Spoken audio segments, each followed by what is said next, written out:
Hello, hello, my friends. AmyR here with Prairie Paper and Ink. Welcome back to my face and my card making space. And some more holiday cards. I have been making holiday cards off and on throughout this whole year. I have a playlist. I'll have it linked in the end screen at the end of the video, and we are getting into that season. So there's going to be many holiday card videos coming because maker's gonna make. And yeah, I am doing, for today's video, my version. I always call it like my version of clean and simple. If you've followed me for a long time, you know I don't do a lot of clean and simple. I like it a lot. I like the look of it. Makers who, do clean and simple, but for me, it's very hard to limit myself but every once in a while. So, my version of clean and simple, some alcohol marker coloring, use my OLO markers, pulled out an oldie but goodie favorite die set, glitter paper. I didn't do splatter. I think basically now that is my criteria. If it doesn't have splatter, it's clean and simple. Anyway, as always, everything I used will be listed and linked in the description box below the video. My links are affiliate links. That just means that if you click on one of my links and end up placing an order, I get a little kickback from that at no extra cost to you. That's what helps pay the bills, keeps the lights on, enables me to keep bringing out content, and let's get right into making these cards. So I'm using the Christmas Cats Stampin' Die set. This set's ridiculous. I love it. I love it. The little cats all look like Squishimals, which, if you've never seen Squishimals, they're just these stuffies that they're like potatoes. That's the shape, really. And that's what these little cats look like. They're just like furry little potatoes. I love it. Couldn't decide what images to use. So I was like, I'm going to stamp them all. I'm going to color them all. So I stamped all of these images onto some Neenah Classic Crest 110-pound solar white cardstock. I stamped it with Simon's black premium ink and then colored with my OLO markers. This is super sped up in editing. I do not move this quickly. And I always say this, but it is true. If I could move this quickly, I would choose to be able to do that when house cleaning. Those sort of tasks, I would like to move this quickly. In everything else, not so much. Anyway, super sped this up. I do have a playlist of tons of videos I've done using my OLO markers. The other thing of note, if you haven't seen any of my videos using these markers come with little connectors. They're different than other alcohol markers. They come with little connectors. I choose not to connect mine only because I prefer to be able to see all the colors I've got right in front of me. And I'm okay so far coloring with this with my I just call them my little stublets, these short little markers. Yeah, we'll see. I'm holding out on when OLO releases. They said they're gonna. I'm kind of expecting it next year now, maybe by the end of this year, but fine tip version of these, because then I'll connect them, because then I can have the brush tip on one end, the fine tip on the other. Perfection. Love it. So, yeah, got a whole playlist, many videos using these. Any alcohol markers will work. I switch between more than one brand because I can't help myself. Literally, not just I do this as a job, but I purchase the OLOs myself. I purchase my Copics myself. I purchase my Altenew alcohol markers myself, and all the other ones I've used over the years.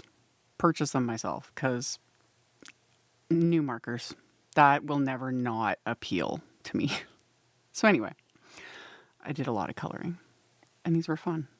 I did an orange cat, because of course he's the one knocking the ornaments off the tree. And then I did a couple of warm gray kitty cats and a couple cool gray, and then one that's sort of white. Super cute. And then I took my white gel pen and added little highlights. And then the ones that I had created little stripes with the markers, I also used the white gel pen to kind of emphasize, give them a few little white stripes too, little squigglies, that sort of a thing. And yeah, the other last thing I'll say about the coloring, not only was it sped up, don't forget, I have been coloring my entire life, literally since I was a toddler, but alcohol markers I've been using for over 2 decades now. Don't compare your day one to someone's like 20 years of experience. And even with that, I still have tons of things I can learn. Biggest one being patience. Because when I'm editing my coloring, it's like, no, let's make it as fast as possible. Let's just get through this. Anyway, once I was done coloring them all, I used the coordinating wafer dies. If I didn't have the wafer dies, these actually wouldn't be too hard to fussy cut. You know, they're like I said, they're like potato shaped, easy to cut out.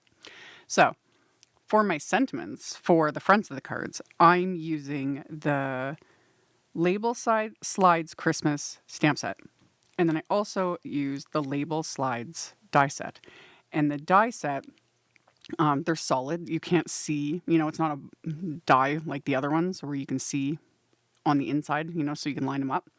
Because it debosses like detail around the perimeter of these die cuts. So I die cut first from some green leaf cardstock, and then I just lined it up in the bottom corner of my MISTI here, and then I lined up my sentiment. I used my anti-static powder tool. That helps prevent the embossing powder from clinging to anything other than the stamped image. And then I'm stamping the sentiment with white pigment ink, and I'm inking it up and stamping it multiple times. One, because I also have a habit of like pressing too hard. You know, just it's like you should just add as much ink as possible, press really hard, move on sort of attitude. But I would rather re-ink and lightly press, especially with sentiments or anything really finely detailed. Do that multiple times with a light hand. That way you get enough ink down and you're not smushing that detail, especially with like more delicate sentiments. These ones were fine, but hopefully that makes sense. And then once they were stamped, coated it with detail white embossing powder, melted it with my heat tool, and then let that cool off for a couple seconds. And then you buff away that excess anti-static powder with a microfiber cloth. And then I just repeated for the other two. So I've got my sentiments, die cut, heat embossed, everything. And then for an oldie but goodie favorite, I pulled out the Snowflake frame die set. I've used this many, many, many times over the years. In fact, I've used it in several of the previous videos of my little holiday card series this year. And I've used it to die cut some of Simon's white glitter paper, or white glitter cardstock. So those would be my little embellishments. And then for the sentiments, I put Big Mama foam tape on the back of them. And then I had, you know, all these cat images, and I just decided to do 3 cards with these. So got my sentiments, got my little kitty cats, and then I've got these little die cut snowflakes. The snowflakes, I'm adhering to panels of white cardstock. This white cardstock's like 3 3/4 by 5 inches. Just a bit smaller than an A2 card front. So I'm adhering my snowflakes just with little bits of liquid glue.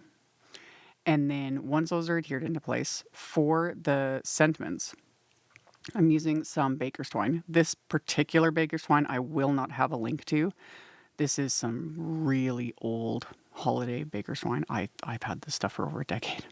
It has not been available for a long time. However, I'll put links to some other specialty ones.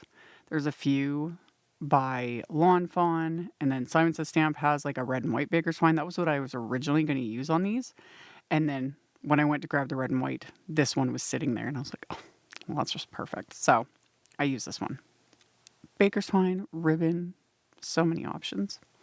So I just threaded the twine through each end of the sentiment there, and then pulled off the backing of the Big Mama foam tape, pressed it into place, wrapped the twine around each end as you saw, or each side of the panel, taped it down with washi tape, and then popped up the cats also with the Big Mama foam tape. Repeated that on the other 2 card fronts, set those aside. I have more panels of just thin white cardstock that are also like 3 3/4 by 5 inches. And on these, I'm going to stamp the same images with just a light gray ink. This is Simon's Shark. Is it Shark? Yes, Shark ink. So I'm going to stamp those with that ink, and then sentiments from the Christmas Cats stamp set, because these ones are punny, and I love punny sentiments. So this one says Merry Mischief. Perfect. And I purposely paired the one on the card front with the sentiment that said Silent Night. I just thought it was funny. So then with the other ones, I wasn't going to do any masking or anything, because this just goes on the inside of the card. So I just like butted up the images right next to each other. stamped them with the shark ink, and then stamped one of the sentiments with the black ink. So did all of that. And all my card bases are Schoolhouse Red cardstock, top folding A2 note cards, so 4¼ by 5½ inches. And all of the card fronts, I'm also popping up with a Big Mama foam tape because this stuff is nice and thin. So gives me that little bit of dimension, but it's not going to make these cards like super bulky. So put that on the back and then pop that onto the card front. And then the inside panel, I just adhere with liquid glue. And as you can see, I do everything in the same steps. Stamped all my images, colored them all, die cut everything, heat emboss my sentiments, etc., etc., etc. And then my final little embellishment were some Pawsitively Dazzling gems in Sprout and Cherry, which always look a little weird, like on the card front with this camera, but they're nice and like sparkly in real life. So sprinkled these on all of the cards, picked them up with my little embellishment wand, adhered them down with little dabs of liquid glue, and that finished off the cards. So my version of clean and simple. And these little critters are adorable. Love them. So we got a little bit of sparkle from the glitter paper and the embellishments and very sort of traditional Christmas colors, which for me is a little bit outside the box because I usually tend to go non-traditional. These were fun. So like I mentioned, I will have a link to my holiday playlist that I will continue to add to. And that'll be in the end screen at the very end of the video. And then for supply info, all of that, that will be in the description box directly below. So you can just expand that, check it all out if you're interested. As always, thank you all so very much for hanging out with me, for thumbs upping and commenting, letting them robot overlords know you like what you see. I very much appreciate it. And I'll see you all very soon in the next video. Bye. Thank you so much to my amazing Patreon supporters. For anyone that might be interested in joining my Patreon community and supporting me, the link to my Patreon is in the description box below the video. For everyone else, as always, thank you all so much for taking the time to watch my videos, for thumbs upping, commenting, subscribe if you haven't, I'd love to have you. And here's a couple other videos for you to check out in case you missed them. Bye!